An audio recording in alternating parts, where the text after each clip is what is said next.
धाराशिव जिल्ह्यात अनेक ठिकाणी पवनचक्क्या उभारल्या आणि आता पवनचक्क्याच्या काही घटना समोर येत आहेत। काही 8 दिवसापूर्वीच भूम तालुक्यातील एका पवनचक्कीचं पातक निकळलं होतं आणि या लोहारा तालुक्यातील आता जे समोर तुम्हाला पवनचक्की दिसते ती पवनचक्की काल पेटलेली दिसली होती। त्याचे व्हिडिओ व्हायरल झालेत आणि पेटलेल्या पवनचक्कीमुळे शेतकऱ्याचं मोठं नुकसान झालं असा शेतकरी आता आरोप करत आहेत। माझ्यासोबत या भागातील शेतकरी आहेत। नेमकी काय घटना घडली होती काल? काल दुपारी 12 वाजता पवनचक्कीचा स्फोट झाला। त्याच्यामधून ऑइल वगैरे बरंच आलं आणि मोठा जाळ झाला। त्या जाळातून म्हणजे जवळजवळ 10-12 तास जाळ चलत होतं रात्री उशिरापर्यंत। तेव्हा आम्ही इथंच होतो, म्हणजे डुबं चालू होते, महिला खुरपाल्या होत्या, सोयाबीन ही ती सगळं उडून अंगावर हे आलं काल दुपारी 12-1 वाजता। काय वातावरण होतं? काय भीती होती शेतकऱ्याच्या मनात काल? तेव्हा जाळ वरून पडत असल्या कारणानं सगळे भिवून लांब पळू लागले। लांब पळण्याच्या नादात काय जण पडले, त्या टायमाला अचानक झालेल्या ह्या घटनेनं भिवून अस्ताव्यस्त सगळी लांब पळावं लागले। आता तुमच्या शेतात पवनचक्की आहे, कोणत्या कंपनीची आहे? कंपनीची कोण लोक विचारायला आले का तुम्हाला? आता सध्या तर कोण विचारायला नाही आले आणि सुरुवातीलाही कोणी नाही आले। पुन्हा डायरेक्ट पोलिसाचे काय आले, आपल्याला काही अंतरावर लांब सरकावले, त्यांनी सुरक्षेचा थोडा विचार करून सगळ्याची सुरक्षेचा विचार केला त्यांनी। तुम्हाला मावेजा वगैरे एवढा मोठा मिळालाय, मग तुम्ही आता कंपनीला कळल्यानंतर कंपनीचं काय म्हणणं आलं? नाही, आपल्याला मावेजा मिळालाच नाही। सुरुवातीपासून आपल्याला फसवणूकच झालेली आहे। आपण त्यात वारंवार त्यांना तोंडी तक्रारी केल्या, पण आपल्यावर जी बर्डन आणून आपल्याला मावेजा काहीच मिळाला नाही। आपली चेक बी काय वटलेले नाहीत, आपण काय त्याची तक्रार केलेली आहे, पण प्रेशर आणून आपल्याला शांत बसवले त्यांनी। तर या भागात पवनचक्की उभारल्याने शेतकऱ्याला मोठा दिलासा मिळाला होता। आज आता पवनचक्की पेटण्याचं प्रमाण म्हणजे तुमच्या पवनचक्की पेटली, मग काय वातावरण आहे शेतकऱ्यामध्ये? काय भीती वाटते तुम्हाला? सगळ्यात महत्वाचं सांगतो सर की ह्या पवनचक्की जी उभारलेली ही बेकायदेशीर आहे।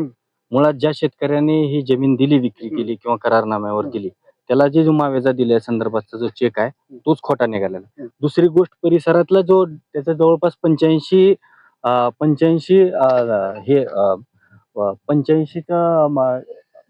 मीटरचं त्याचा एक ब्लेड आहे। 85 मीटरचा ब्लेड किती तो लॉंग डायमेन्शन मध्ये फिरतो आपण बघावं सर। बाजूच्या एकाही शेतकऱ्याची त्यांनी एनओसी घेतलेली नाही, कुणाचीही संमती घेतलेली नाही। आमची स्वतःची बाग आहे बाजूला, तर आमची स्वतःची संमती घेतलेली नाही। माझा त्या जो पवनचक्कीचा ब्लेड आहे तो माझ्या पूर्ण शेतामध्ये आहे, माझ्या आंब्याच्या बागेमध्ये आहे। हा धोका जो आहे तो धोका संदर्भात आम्ही लिखित तक्रार दाखल केलेली आहे। मावेजा मिळाला नाही शेतकऱ्याला, आमची परमिशन्स घेतली नाही, आमची संमती घेतली नाही म्हणून आम्ही रीतसर जिल्हाधिकारी SP साहेबांना या संदर्भात लेखी अर्ज केलेले आहेत, त्याच्या पोच आहेत आमच्याकडे। अद्यापपर्यंत कसल्याही प्रकारची कारवाई झालेली नाही।